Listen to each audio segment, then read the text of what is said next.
Hey guys, it's MaizeMan112 and I'm back with a brand new episode of Mondays with MaizeMan. The first thing you guys are going to say, not another fucking studio gameplay with the AN94. And yes, it is. And this one's kind of an old one.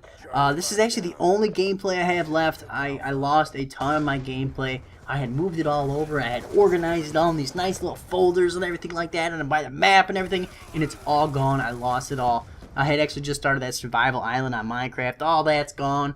So I'm going to have to start that all over again. It's just super freaking frustrating. And as you guys know, in the summer, I don't get a lot of time to game. I got so much other stuff kind of going on. And it was definitely depressing. That's why I didn't put out any videos this weekend or Friday. It just was kind of something that's hard to get motivated. When you're like, I just spent hours, getting all this stuff organized. And it's all fucking gone. But let's go ahead and jump into today's video. And today's video kind of has a theme to it. And the theme is sex, drugs, and rock and roll. And let's go ahead and jump right through them in that kind of real order right there. The first thing is kind of a sex question. He kind of talks about it. It's a kind of a longer message that he had sent me, and it kind of talks about how they just got done with school. There's a girl that he goes to school with. She's not very attractive. She's not very popular. She lives right down the road. His parents both work during the day. She's been coming over to his house during the day and doing sexual favors for him. He goes on to say that they're not having sex, but they're pretty much doing everything but that. And he talks about how he really doesn't have any feelings for her, is what he's doing wrong. In the short answer, yes. In the long answer, it can be way more complicated than that. So let's go ahead and run through a couple quick scenarios for you. The first thing is you have to know what her point of view is, what her thoughts on this whole situation is. Is she doing all this kind of stuff thinking that you guys are a couple, or you guys boyfriend and girlfriend, or thinking that there's a chance that you guys could be boyfriend and girlfriend, and she's thinking that everything's going to be going real well. Chances are, if she lives next to you, you guys probably grew up together. So, has she had this crush on you for a while, and she's thinking it's finally her turn, to have a chance at her dream date or anything like that? Or is she just doing this because she wants to have some fun? She's getting ready to go to college or anything like that. You really don't really specify. But you need to keep this in mind. You need to let her know what your intentions are. I kind of have this whole campfire rule. Woody's gamertag, I think, actually talks about this campfire rule a lot, too, when it comes to women. And I kind of feel like you should leave it as good as it was when you get, if not better, than when you got there. And if she's just looking for some fun, you guys might both be on the same page. But if she's looking for a relationship, you need to let her know that, we're not on the same page here. I'm just looking to have some fun. I'm not looking for a long-term anything like that. But you need to understand that the psyche of women, especially high school girls. And she's not very popular like you had stated. She's not very good looking like you had stated.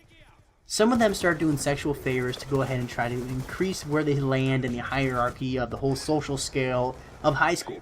And you guys said that you kind of just got out of school, so I'm wondering if you guys are not, seniors, you didn't just graduate, you're maybe juniors or sophomores or something like that. And that's, when your whole, sexual hormones are kind of really flowing and all that kind of fun junk. But you need to make sure that you guys are both on the same page. That's the short and sweet of it. And, understand that if you're kind of already feel the need to write me, a message asking me what I should do, chances are you're probably doing the wrong thing and you're already kind of feeling guilty about it. But who knows? You could talk to her and she's like, oh, no. I don't want nothing to do with you. I just like dick in my mouth. Who knows? That could be the way it is. And if so, good for you. On to the next question. On to the drug part. Now, this one is going to be a little two-parter here for you guys. First thing is, someone had played a pretty bad prank on their friend. They put boomers, as he called them, mushrooms, magical mushrooms, the hallucinogenic mushrooms, in someone's breakfast sandwich at school. They said he had a half day, and it went horribly wrong.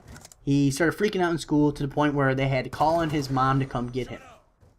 Kid doesn't know it was them that did it. He doesn't know if he should tell him. If he's a true friend, you need to tell him.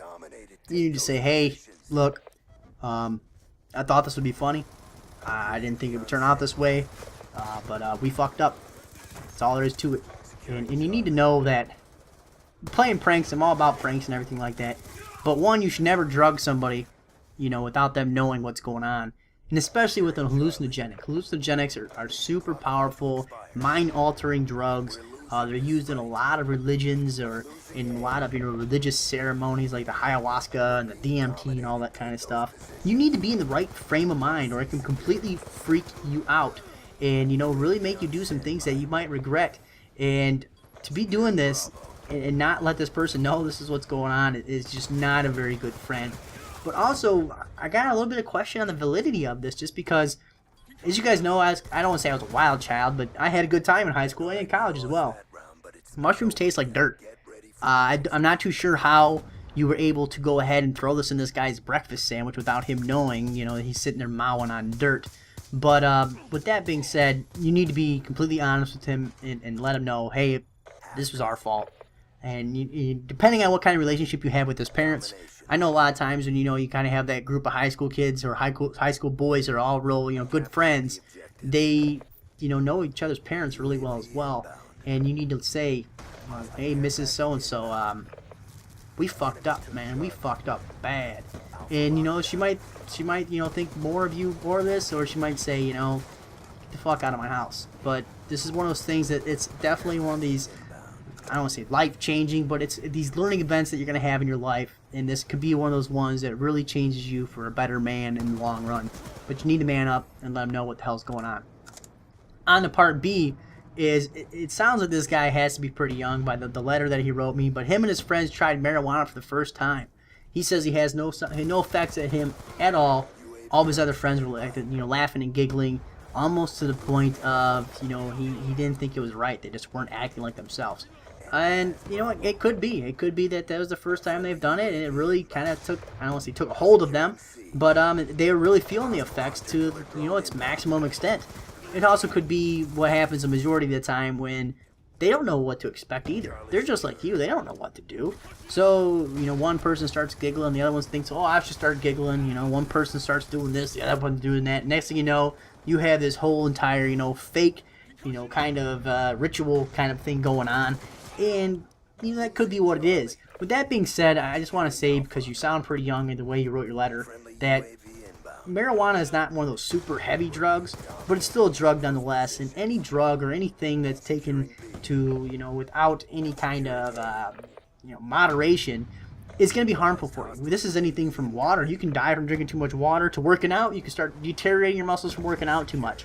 You need to be responsible with this kind of stuff. You know, no driving, no going anywhere, staying in for the night, making sure that you guys, you know, have a group of friends that's going to take care of each other, make sure you guys don't do anything stupid, and, you know, anything brash or spur of the moment.